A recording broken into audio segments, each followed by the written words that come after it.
esse livro, ele é doido e belo, na mesma proporção.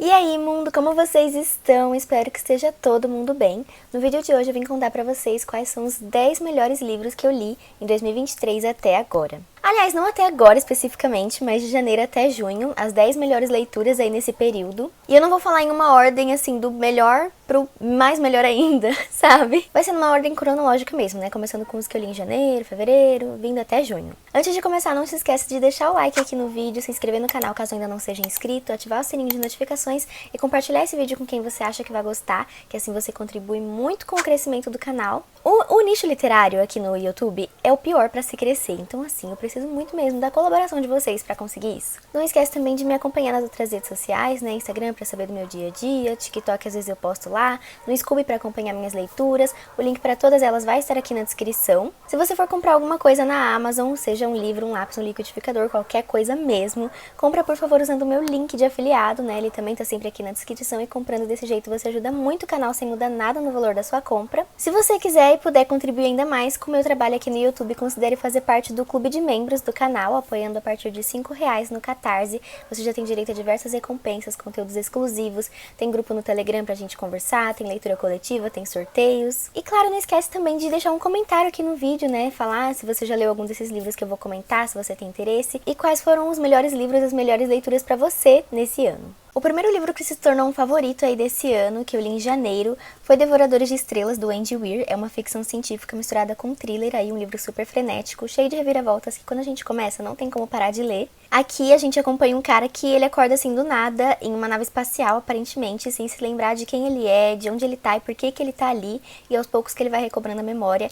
E ele se lembra que ele na verdade tá ali pra salvar toda a humanidade, todo o planeta Terra. O livro vai intercalando, né, passado e presente. No passado a gente entende o que tá acontecendo com o planeta Terra, o que tudo começou a dar errado e por que essas pessoas foram enviadas, né, pra tentar salvar o planeta. E no presente a gente acompanha toda a confusão, todas as coisas que ele vai ter que fazer, vai ter que enfrentar, todos os babados fortes acontecendo pra ele tentar descobrir e consertar o que tá de errado ali pra salvar o planeta. Ele é um livro que tem sim bastante ciência, várias explicações científicas, só que é de um jeito interessante, ele dá uma explicada de um jeito assim, que burro consegue entender. Então é um ponto interessante, porque apesar de eu ser de exatas, muitas vezes eu fico boiando aí nas explicações científicas de alguns livros. Mas ele é um livro que ele é muito mais, vai muito além de ficção científica, como eu falei, ele também é um thriller, né, porque ele tem todo esse suspense de se o cara vai conseguir sobreviver, se ele vai conseguir salvar, o que estava acontecendo. A gente fica super tenso lendo, além das várias reviravoltas que tem. Mas ele também é um livro bem divertido, o protagonista é bem engraçado.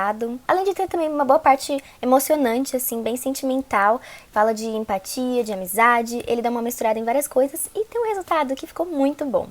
Outro aí que foi uma leitura super prazerosa esse ano, Morte no Nilo, da Agatha Christie, sim, um livro da gatinha triste. Um clássico aí do mistério que, esse aqui, que talaricagem, que coisa doida que acontece aqui. Tipo assim, tem uma mulher muito, muito rica que herdou uma fortuna, e aí uma amiga dela das antigas, tal, chega nela e fala, ah, tudo bem com você? Quanto tempo? Será que você não pode dar um emprego pro meu namorado? Porque, tipo assim, essa amiga, ela é bem pobre, e o namorado dela também.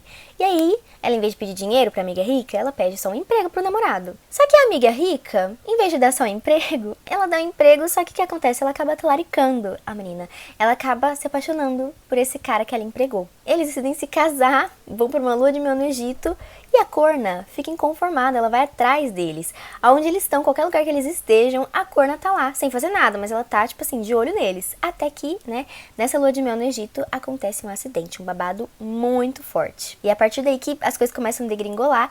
E, gente, esse livro, ele é divertidíssimo. As protagonistas, né, essas mulheres, elas são mulheres muito espertas, muito boa de acompanhar.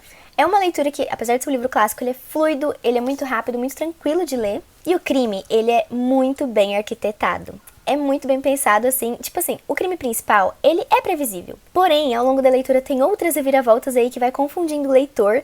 E mesmo ele sendo previsível, né, o crime principal, ele é muito bem pensado. E o final desse livro, ele é, gente, uma doideira.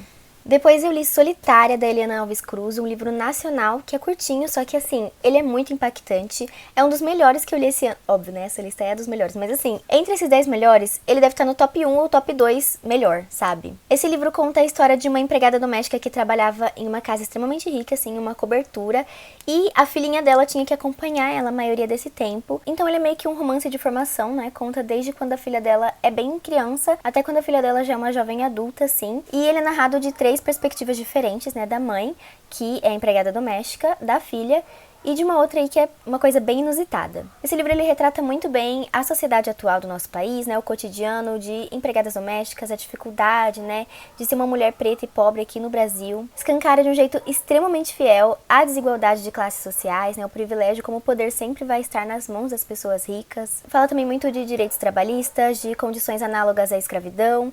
Ele é um livro cheio de frases impactantes. O ponto principal, né, que parte a história é um acidente terrível que aconteceu por conta da negligência da patroa, e a partir disso que a gente vai acompanhando a história dessas mulheres e vendo qual que é a relação delas com essa família rica que contratava. E é uma história muito, muito real, muito difícil e muito bem escrita. Outro livro que se tornou um favorito aí desse ano é o Lições, né, da Turma da Mônica, da trilogia da Graphic MSP. Esse aqui é um quadrinho. Esse aqui é o segundo, porque tem Laços, Lições e Lembranças, e eu li a trilogia inteira, mas esse aqui pra mim foi o melhor. Nessa história, né, que é da turminha pelos olhos do Vitor e da Luca Fage, a gente acompanha eles quando eles estão tendo que aprender algumas lições, sabe? Eles se envolveram em uma confusão muito grande e eles estão sendo castigados, cada um da sua maneira. Estão passando por momentos difíceis ali, em que eles vão ter que encarar as consequências de atitudes que eles tiveram, que foram meio erradas. É uma história muito bonita, assim, cheia de aprendizado, de aventura, de amizade. Ela é extremamente divertida de ler, é fofa, dá uma nostalgia, assim, que a gente lembra da infância, de coisas, né, de aspectos da nossa infância. Mantém a identidade dos personagens, assim, a gente consegue ver, né, a essência da Mônica, do Cebolinha, do Cascão, da Magali nessa história, e é muito encantador, é muito mágico, de verdade. Outro quadrinho que configura em uma das minhas melhores leituras desse ano, Lady Killer, da Joelle Jones. É uma história de uma dona de casa comum, assim, uma esposa perfeita, esposa troféu, né, que cuida da casa, dos filhos, da família, faz o jantar, cuida da sogra também, inclusive. Uma família ideal dos anos 60 e, porém, essa mãe, essa dona de casa, ela guarda um segredo, ela tem uma vida dupla. Na verdade, ela é uma assassina de aluguel. É uma história que, de um jeito extremamente cômico, divertido e irônico, vai, assim, criticar a visão que a sociedade tinha das mulheres, principalmente aqui nos anos 60, que inferiorizava as mulheres, né, via como sexo frágil e a subestimava. Então é uma grande quebra de expectativa que a gente não espera que essa mulher, ela consegue equilibrar essa vida dupla dela de ser uma mãe, uma esposa ideal e ser uma assassina de aluguel. Ele também chega a ser, assim, um livro bem sangrento, bem gore, assustador até em alguns momentos e inesperado, assim, e pra mostrar que a gente nunca vai conhecer 100% uma outra pessoa. E é uma história extremamente gostosa de ler. Juro pra vocês, apesar de, né, tudo isso, ele é muito prazeroso, eu adorei ter lido. Ele tem um traço, uma arte muito bonita, muito anos 60 mesmo. Ele é muito bem feito, ele é engraçado, ele é doido, bem doido. É muito bom. Honra, da Trity Rigar é um livro que é impecável no enredo, na narrativa. Eu não conseguia deixar de reparar em quão bom ele era enquanto eu tava lendo. Aqui a gente acompanha uma jornalista que nasceu na Índia, mas se mudou para os Estados Unidos quando era mais ou menos adolescente.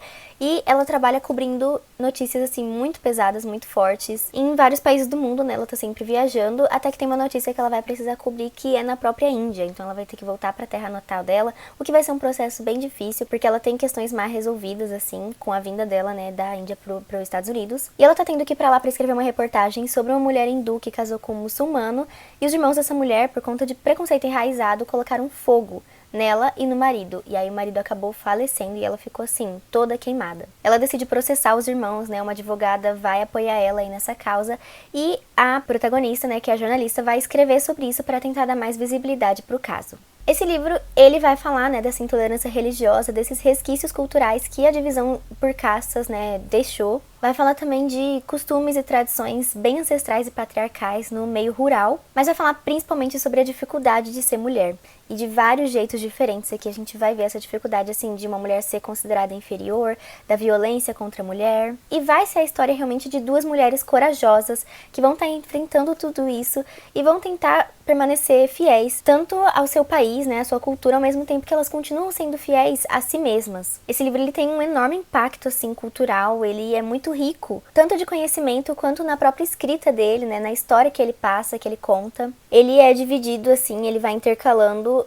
partes que são da jornalista e partes que são da mulher, né, da mulher hindu. Mostra pra gente, né, uma Índia num contexto sociocultural bem complexo, um país culturalmente dividido, né, e a dificuldade de viver um amor nesse país. É um livro repleto de críticas, de lutas pelos direitos, além de falar assim de amor, de amizade. Ele é um livro muito completo, muito bom, muito bem escrito. Outro que também é um dos melhores dessa lista de melhores, Eu Estou Pensando em Acabar com Tudo, do Ian Reid. Esse livro, ele é doido e belo, na mesma proporção. É muito bom, é definitivamente assim, um dos melhores, se não o melhor livro de terror psicológico que eu já li. Ele passa tanto uma sensação de angústia, assim, quando a gente tá lendo, de inquietação, de tensão, como se tudo tivesse errado, mas a gente não sabe que tudo é esse que tá errado, como se alguma coisa, né, muito ruim fosse acontecer e a gente também não sabe o que e por que a gente tá sentindo esse sentimento, essa sensação. Mas ele tem toda uma construção, uma ambientação muito bem feita, apesar dele ser um livro bem pacato, em que na maioria das páginas não tá acontecendo nada. Ele começa assim com uma viagem de carro muito longa de uma namorada e um namorado. A namorada tá indo conhecer os sogros aí, né? Ela vai ter um almoço pela primeira vez na casa dos pais do namorado dela. Ela tá bem nervosa quanto a isso, só que como é uma viagem de carro muito longa, eles passam toda essa viagem conversando, filosofando sobre várias coisas, sobre existência, sobre tempo, né? Passagem de tempo, sobre envelhecimento, sobre liberdade, sobre vida, morte. É uma conversa tão profunda, tão cabeça, tão existencial, assim. E é muito interessante, eu anotei muito dessas partes porque eu me identifiquei muito, o que talvez seja um pouco preocupante, porque esse é um livro sobre pessoas malucas, sobre pessoas lelés, os personagens aqui são doidos, literalmente. Essa namorada, né, tipo assim, ao mesmo tempo que ela tá conversando ali, filosofando com a namorada dela, também tem muito de pensamentos que estão só dentro da cabeça dela, e ela tá pensando o tempo inteiro, eu estou pensando em acabar com tudo. E a gente fica pensando, que tudo é esse? É o relacionamento? É a vida dela? Que tudo é esse? Ela vai contando de muitas coisas estranhas que estão acontecendo ali, ela tá recebendo toda hora uma ligação, que o número é o mesmo número dela, e aí, tipo, uma pessoa que tá falando coisas super estranhas, ela sente que tá sendo observada, muitas coisas estranhas estão acontecendo. E assim, vai acumulando cada vez mais coisa esquisita, cada vez a gente vai entendendo menos, só que nas nuances a gente meio que vai sacando pra onde a história tá levando a gente. Nos mínimos detalhes ali, a gente vai tipo, será que é isso? E é. Aí chega no final e tudo faz sentido, tudo se encaixa, sabe? É um livro muito bem pensado também. Enfim, me apaixonei por esse livro de verdade mesmo. Ele é todo bem feito, sabe? Bem pensado, bem construído, bem escrito. E é por isso que virou um dos grandes favoritos. E eu entendo que muitas pessoas não gostam, porque ele é um livro meio parado, arrastado, que parece que não vai acontecer nada. Só que, gente, essa é a magia dele, entendeu? Um livro de terror, Salem, né? A Hora do Vampiro, do Stephen King, também entrou para um dos melhores desse ano. É um livro meio clássico, né? O segundo livro que o Stephen King escreveu. E assim, a gente acompanha a ruína de uma cidade de interior, que todo mundo se conhecia, todo mundo fofocava. E do nada, não existe mais ninguém ali, não existe mais nada, uma cidade que morreu. E por que aconteceu isso? Porque sim, chegou em um certo momento um morador novo nessa cidade. Um morador misterioso, um morador recluso, que ninguém sabe muito bem quem ele é. E ele vai morar justamente na casa mal assombrada que existe nessa cidade, né? Uma casa que, tipo, todo mundo fala que tem espíritos, tem uma maldade nessa casa, porque um cara que morava lá, ele cometia atos muito estranhos, e ele matou a mulher, depois se matou. E é isso, o morador novo decide morar bem ali. Tem como vir coisa boa disso? Não tem. E realmente não vem. Muitas coisas estranhas começam a acontecer nessa cidade. Tipo, várias coisas começam a dar errado. É uma cidade que era meio parada, assim, de acontecimentos. Aí, do nada, várias pessoas começam a morrer e, tipo, ficar muito, muito doentes. E aí, algumas pessoinhas começam a desconfiar de que certa coisa possa estar acontecendo, de que alguma coisa possa estar influenciando. E essas pessoas acabam formando um grupo improvável que vai tentar combater essa maldade. Inclusive, o principal herói aqui vai ser um pré-adolescente. Isso é muito legal. A melhor parte pra mim dessa história é a construção, né? Toda a ambientação que é feita, porque a gente entende, assim, cada mínimo detalhe dessa cidade, a gente sente o ambiente, né? Como se a gente realmente estivesse nessa cidade. Vai descrevendo os moradores, o que cada um tava fazendo, a vizinhança. E apesar de ser bem descritiva essa parte, é um livro que ele é relativamente curto, então ele conta muitas coisas, só que ele não chega a ser cansativo. Além disso, todo o terror da história é muito bem feito, a gente se sente tenso. E ele é um livro que mistura muitas coisas, né? Também tem drama nessa história, também tem romance, também é divertido, né? E cômico em alguns momentos. Tem tudo na medida certa. É muito bem feito, muito bom de ler. O livro, assim, que mais preencheu meu coração nesse semestre, O Filho de Mil Homens, do Walter Hugo Mãe. Eu fiquei encantada com essa história. É um livro pra você realmente voltar a ter esperança na vida, nas pessoas, voltar a ter um olhar bom sobre tudo. Ele é um livro que mostra que o futuro do mundo é amar. E ser bondoso com outras pessoas, mostrar preocupação, mostrar cuidado, não amar de um amor romântico, mas assim, você ser capaz de demonstrar seu afeto pra alguém. E a gente acompanha aqui inicialmente, tipo, vários núcleos assim, de várias pessoas que estão enfrentando muitos problemas familiares, muitos preconceitos, né? Cada um de um jeito diferente. São pessoas quebradas, são pessoas confusas, pessoas doidas também, de certa forma. E essas pessoas que estão tristes vão de alguma maneira encontrar felicidade juntas, né? Tipo assim, elas vão inventar uma família improvável que vai se encontrar. E é lindo. É lindo, a escrita também é linda, tipo assim, tem frases que trazem um significado enorme, que vão marcar a nossa alma. Ele é bonito, ele é poético, ele é profundo, esse livro ele transmite tanta coisa pra gente, sabe? É muito bom. E por fim, né, o 10º livro dessa lista, que foi o que eu li mais recentemente, em junho, Um Conto para Ser Tempo, da Ruth Ozeki. Esse livro, ele é muito doido, tá? Ele é uma história, assim, de ficção histórica, fantástica, extremamente criativa. Aqui a protagonista é uma adolescente, né, que morava nos Estados Unidos, só que a família dela é japonesa, e acontece alguma coisa que ela tem que voltar pro Japão. A família dela tem que se mudar de volta pro Japão. Só que lá no Japão acaba que a vida dela é muito difícil, assim, eles sofrem muita dificuldade financeira, ela sofre muito bullying no colégio, inclusive é um livro com muitos gatilhos. E até aqui ela conhece a bisavó dela, que é uma zen budista ativista, é uma mulher já de mais de 100 anos, que tem muito conhecimento, e essa garota decide que ela vai escrever, né, contar a história da bisavó dela. A gente conhece essa história dessa adolescente por conta da Ruth, que é o próprio nome da autora, né? A Ruth é uma mulher que mora no Canadá, que está andando na praia e do nada ela encontra uma coisa assim que foi trazida pela onda, que ela acha que é um lixo.